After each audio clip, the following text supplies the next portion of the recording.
Thank you, Robert. My name's Mike Zumbluskas, and I'm running for state senate in the 28th, which is against Liz Kruger. My father was a military cop for 22 years, so I grew up with the respect for police officers and the jobs they're doing. And what's going on right now is pathetic.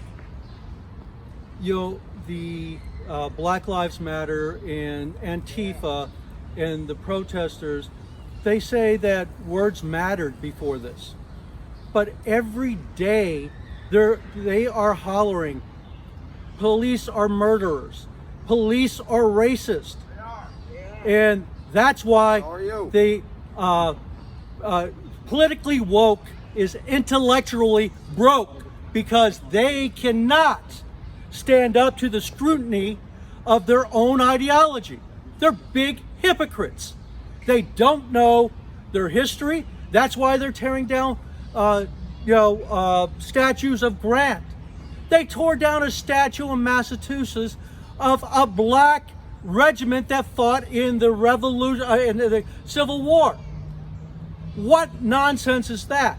Now they're going after religious symbols. In Colorado, they destroyed the Ten Commandments statue. When are they going to stop? We need to support the police. We need to, otherwise this city is going to collapse. Valentino is actually suing their landlord to get out of their lease, and they're not the only one. This is a luxury store on Madison Avenue. These places are going to leave. You have people that are scared, not just because of coronavirus, but they're now scared because you have thugs like Rashid Balim that punched that 92-year-old woman in Gramercy Park. Democrats decided, we're going to have bail reform.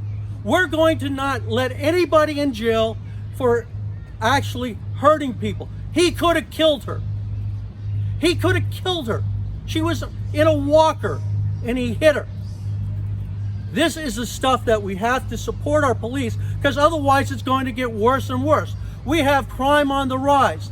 There was more shootings in the month of June than there was for the last 25 years.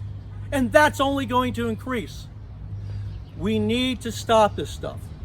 And when people are saying the police, abuse people, how many times during this protest that they were screaming and hollering at the police, throwing rocks at them, actually physically attacking them?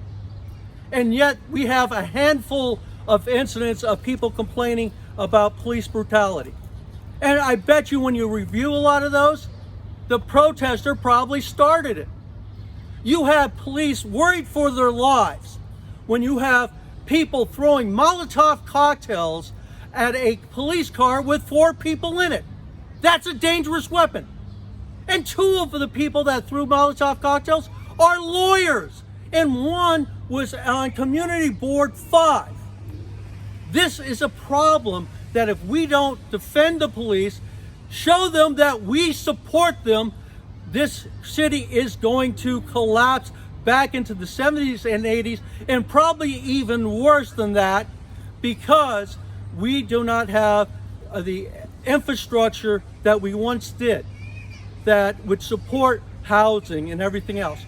And our spending is so much more than it was. Our budget for fiscal year 20 was $94 billion. Do you realize that only 32 countries in the world have a higher budget, national budget? How are you going to keep that up when Valentino is leaving, when a lot of the rich are leaving? We need to support the cops, keep safety so this city survives. Thank you. Thank you, Michael.